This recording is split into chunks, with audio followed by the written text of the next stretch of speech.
നമസ്കാരം. സന്ധ്യാദീപത്തിലേക്ക് എല്ലാ സജ്ജനങ്ങൾക്കും സ്വാഗതം.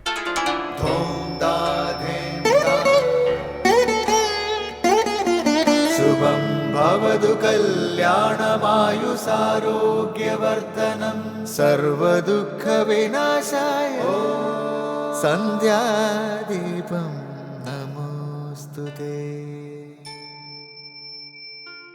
നാമം ജപായനം പുണ്യം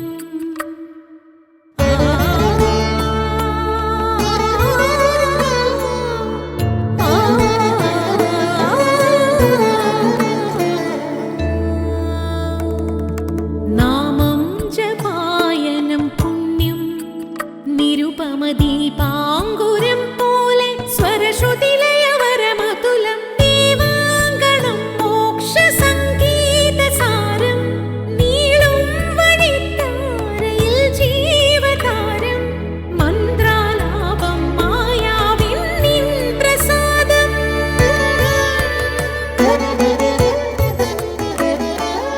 ഇരുൾ നീങ്ങിയുണരുന്ന തെളിനാളദീപം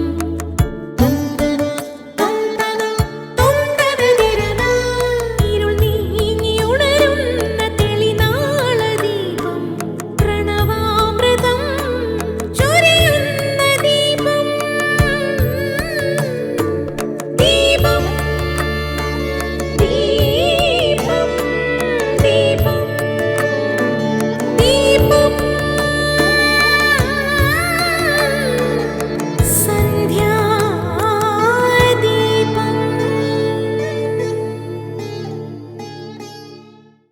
മണ്ണിൽ അന്വേഷിച്ചാൽ എണ്ണ കിട്ടില്ല, വെള്ളത്തിൽ അന്വേഷിച്ചാൽ വെണ്ണ കിട്ടില്ല. എണ്ണയിരിക്കുന്നത് എള്ളിലാണ്. വെണ്ണ വേണമെങ്കിൽ പാലിൽ അന്വേഷിക്കണം. ഒരു വസ്തു വേണമെന്നുണ്ടെങ്കിൽ എവിടെയാണ് അതുള്ളതെന്ന് അന്വേഷിക്കണം.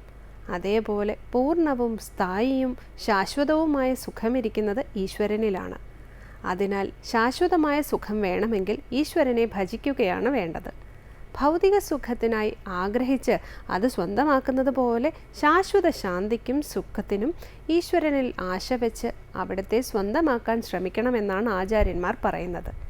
ഈശ്വരൻ നമുക്ക് പ്രിയതമനാകുമ്പോൾ, നമ്മൾ അവിടത്തേക്ക് സമർപ്പിതരാകുമ്പോൾ നന്മ മാത്രമേ നമുക്ക് അനുഭവപ്പെടൂ. അപ്പോൾ ഈശ്വരൻ്റെ ദിവ്യസ്പർശം അനുഭവപ്പെടും. അതോടെ നമ്മുടെ ദുഃഖങ്ങൾക്കെല്ലാം അവസാനമാകും. ദുഃഖങ്ങളുടെ അന്ത്യത്തിലാണ് സന്തോഷം ജനിക്കുന്നത്. തുടർന്ന് ഗുരുവചനം കേൾക്കാം. വിശുദ്ധിയാണ് ഏറ്റവും വലിയ ശക്തി. മറ്റെല്ലാം അതിനു മുമ്പിൽ വിറയ്ക്കും. സ്വാമി വിവേകാനന്ദൻ. സന്ധ്യാദീപം.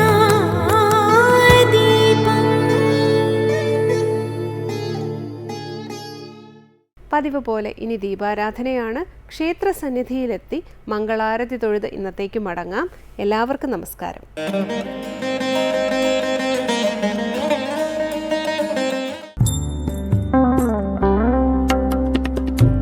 അതിപുരാതനമായ ശാസ്താംകോട്ട ക്ഷേത്രം അയ്യപ്പ ഭക്തന്മാരുടെ ഇടത്താവളം കൂടിയാണ്. ഒരിക്കൽ നിബിഡമായ വനപ്രദേശമായിരുന്നു ഇവിടം.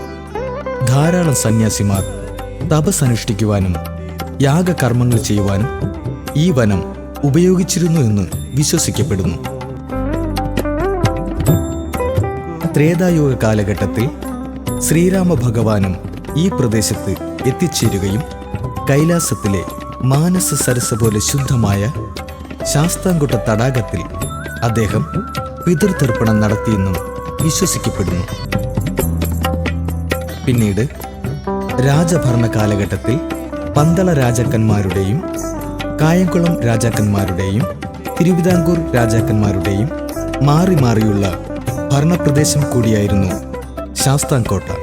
അങ്ങനെ ചരിത്ര കഥകളും വിശ്വാസ കഥകളും കൂടിച്ചേർന്ന ശാസ്താംകോട്ട നിത്യവും ശുദ്ധവുമായ ശാസ്താവിനാൽ നിറഞ്ഞു നിൽക്കുന്നു.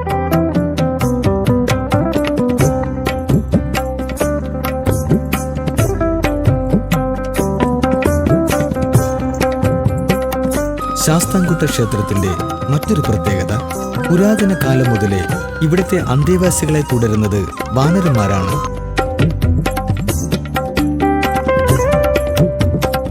ക്ഷേത്ര ദർശനത്തിന് വരുന്ന ഭക്തജനങ്ങൾക്ക് വാനരന്മാരുടെ ഇവിടുത്തെ ആധിപത്യവും കുസൃതികളുമൊക്കെ കൗതുകം നിറഞ്ഞതാണെങ്കിലും ഇതിനു പിന്നിൽ നിലനിൽക്കുന്ന ഒരു കഥയുണ്ട്. ത്രേതായുഗത്തിൽ രാമരാവണ യുദ്ധം കഴിഞ്ഞ് ശ്രീരാമദേവൻ അദ്ദേഹത്തിന്റെ വാനരസേനയുമായി ഇവിടെ സന്ദർശിച്ചു തിരികെ പോകവേ ഇവിടെ കുടികൊള്ളുന്ന ധർമ്മശാസ്താവിന് ഒരു കൂട്ടം വാനരസേനയെ സമർപ്പിക്കുകയും ചെയ്തുവെന്നതാണ് കഥ. ഈ ക്ഷേത്രവും ചുറ്റുപാടുകളും വിട്ട് ഈ വാനരന്മാർ മറ്റെങ്ങും പോകാറില്ല എന്നതാണ് സത്യം.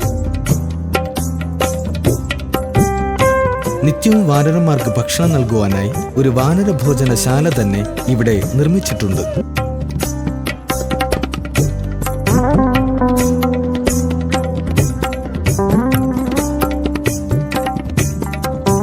മിക്കപ്പോഴും ഭക്തജനങ്ങൾ വാനരന്മാർക്ക് ഭക്ഷണം നേർച്ചയായി സമർപ്പിക്കാറുണ്ട്. അതുപോലെ തന്നെ ഉത്രാട ദിനത്തിലും തിരുവോണ ദിനത്തിലും മറ്റ് വിശേഷ ദിവസങ്ങളിലും വാനരന്മാർക്ക് ഇവിടെ വിഭവസമൃദ്ധമായ സദ്യയും ഒരുക്കി കൊടുക്കാറുണ്ട്. മികച്ച കൂട്ടായ്മയിൽ നേതൃത്വനിരയിൽ മുതിർന്ന വാനര നേതാവിന്റെ നിയന്ത്രണത്തിലാണ് വാനരന്മാർ അവരുടെ തലമുറയെ കാലാകാലങ്ങളായി മുന്നോട്ട് നയിക്കുന്നത്.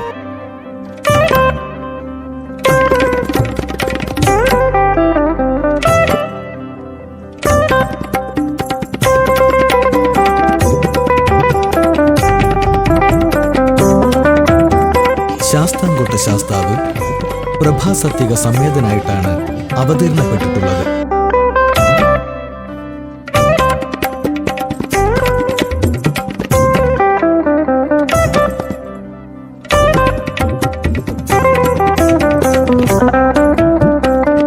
ക്ഷേത്രം പുനർനിർമ്മാണം നടത്തിയത് കായംകുളം രാജാവാണെന്ന് ചില രേഖകൾ സൂചിപ്പിക്കുന്നുണ്ട്. പണ്ട് പന്തളത്ത് രാജാക്കന്മാർ ശബരിമല ദർശനം മുടക്കിയിരുന്നില്ല.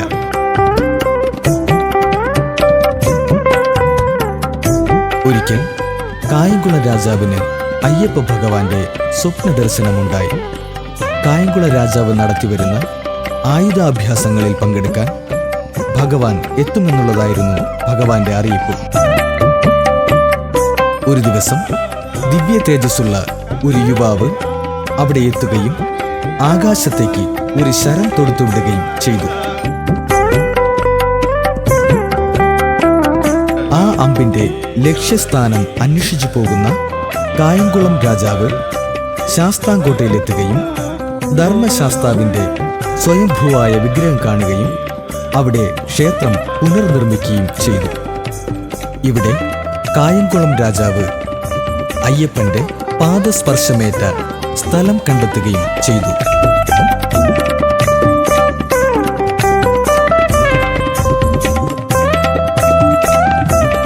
ഈ സ്ഥലം ഇപ്പോഴും ഭഗവാന്റെ തൃപ്പാദമായി പൂജിച്ചു പോരുന്നു.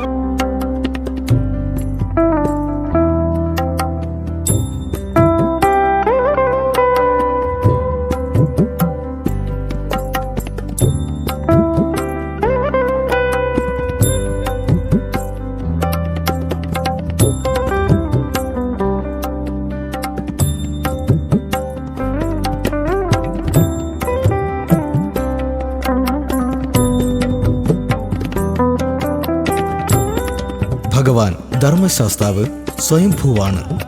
ശ്രീകോവിലിനു ചുറ്റുമായി കല്ലിൽ കൊത്തിവെച്ച ശില്പങ്ങളുണ്ട്. മണ്ഡപത്തിൽ രാമായണ കഥയുടെ ചിത്രീകരണം കാണാം.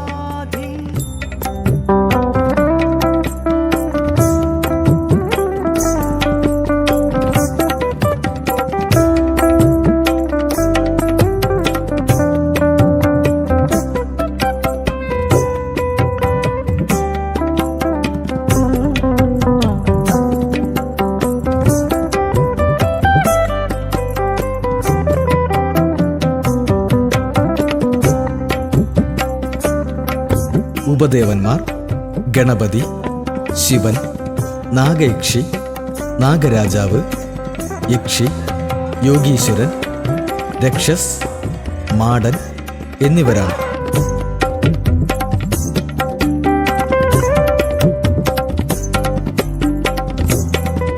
അടയാണ് ഇവിടുത്തെ വിശിഷ്ട വഴിപാട്. ശനിദോഷമകറ്റാൻ നീരാഞ്ജനം വഴിപാടുമുണ്ട്.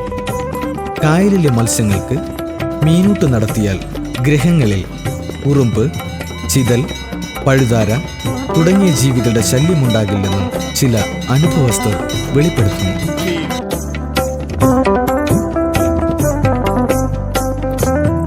യുഗങ്ങൾക്ക് മുമ്പ് മുനിമാർ തപസ്സിരുന്ന ഇടം കൂടിയാണ് ഈ വനപ്രദേശം എന്ന് പറഞ്ഞുവല്ലോ. ഇവിടെ ശ്രീരാമന്റെ പരമ്പരയായ സൂര്യവംശത്തിലെ ഒരു മുനി തപസ് ചെയ്ത സ്ഥലവും നിത്യവും വിളക്ക് വച്ച് പൂജിക്കുന്നു.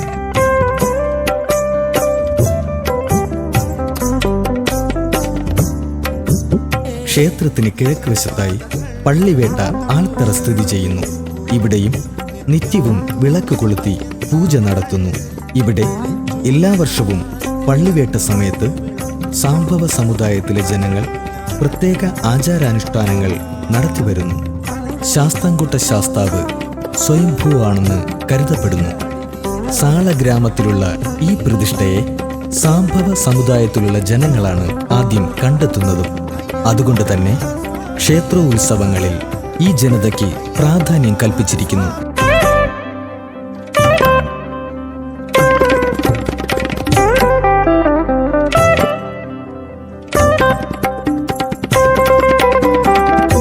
മാനസ സരസ് പോലെ ശുദ്ധമായ ശാസ്താംകോട്ട തടാകത്തിന്റെ ആകാശം ചുമന്നു തുടങ്ങി. ധർമ്മശാസ്താവിന് മുന്നിൽ സന്ധ്യാവിളക്കുകൾ തെളിയുകയായി.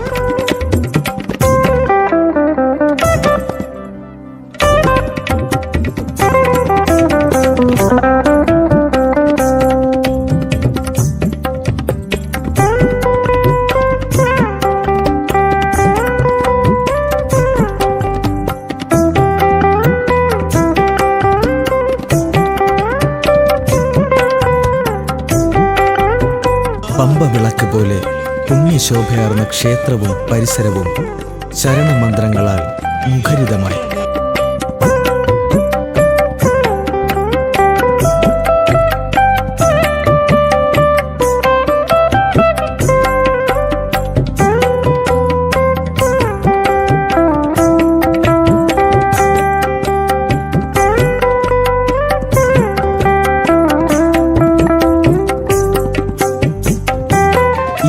കാലം കോടാനുകോടി ഭക്തജനങ്ങൾ പൊന്നമ്പലമേട്ടിൽ അയ്യപ്പ ഭഗവാനെ കണ്ട് പുണ്യം നേടുമ്പോൾ ഇവിടെ ശാസ്താംകോട്ട ക്ഷേത്രവും അന്തിമയങ്ങുമ്പോൾ പമ്പാ തീരത്തെ പൊന്നമ്പലമേടാകുന്നു.